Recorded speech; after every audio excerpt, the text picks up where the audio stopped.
साची, सीढ़ियों पे घी फैला हुआ है। नहीं श्रीमान जी, हम सच कह रहे हैं, हमने नहीं गिराया है।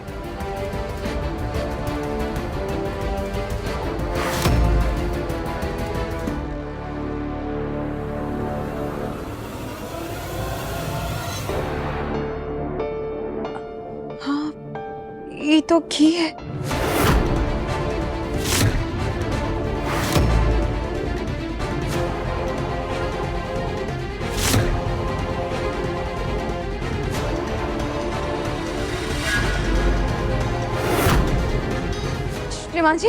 श्रीमान जी हम सच कह रहे हैं, हम वो घी का डब्बा बहुत संभाल कर लाए थे। अगर हमसे इतना सारा घी गिरा होता तो हमारे हाथ भी तो घी से। बस साची,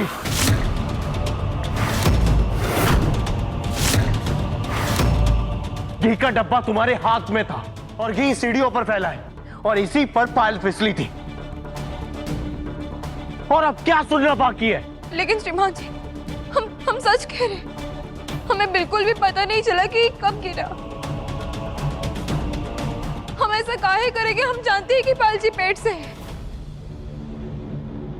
यही तो हम भी समझने की कोशिश कर रहे हैं साची। कल भी तुम पर ही शक गया था, लेकिन आज सबने अपनी आंखों से देख लिया। आखिर तुम चाहते क्या हो साची? मैडम जी, आप ऐसे कैसे सोच सकती हैं? हम तो दिन भर बस यही सोचते रहते हैं कि पायल जी और उनके बच्चे को कभी कोई तकलीफ ना हो। इंसान बाहर से कुछ और दिखाता है, लेकिन अंदर वो क्या सोच रहा है ये कौन जानता है?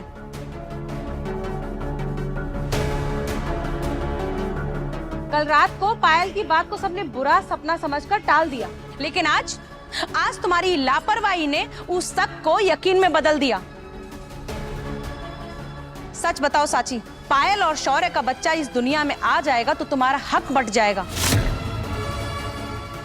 वो डर से तुम ये सब कर रही हो ना? साची दोस्त, तुम तो हमारे दोस्त थे ना, तुमने ऐसा क्यों किया? तुम हमारे बाबू को मारना चाहते हो?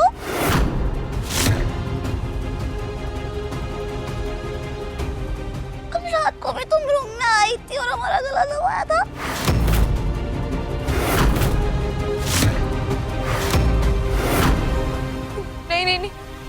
नहीं पायल जी, हमने ऐसे कुछ भी नहीं किया। आपको गलतफहमी हुई है।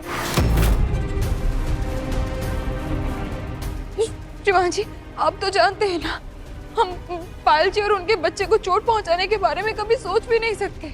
आज जो हमारी आंखों के सामने हुआ है, उसके बाद तुम पे यकीन करना मुश्किल हो गया है साची।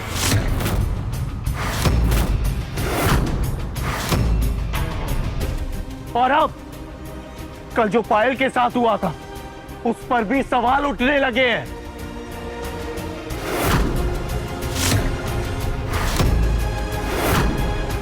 एक बार सा सच बताओ, आखिर चाहती क्या हो तुम?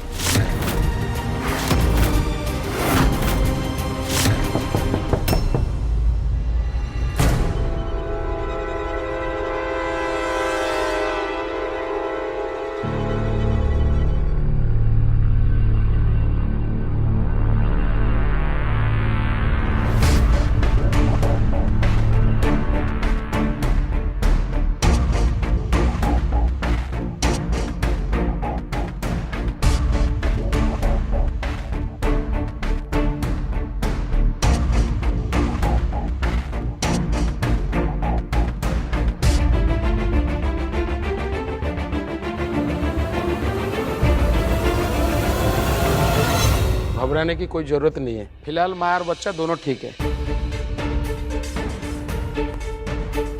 लेकिन तसल्ली के लिए कुछ टेस्ट जरूरी है। मैं स्टाफ को भेज देता हूँ, ब्लड सैंपल कलेक्ट हो जाएगा। रिपोर्ट आने के बाद हम पूरी तरह निश्चिंत हो जाएंगे। जी डॉक्टर।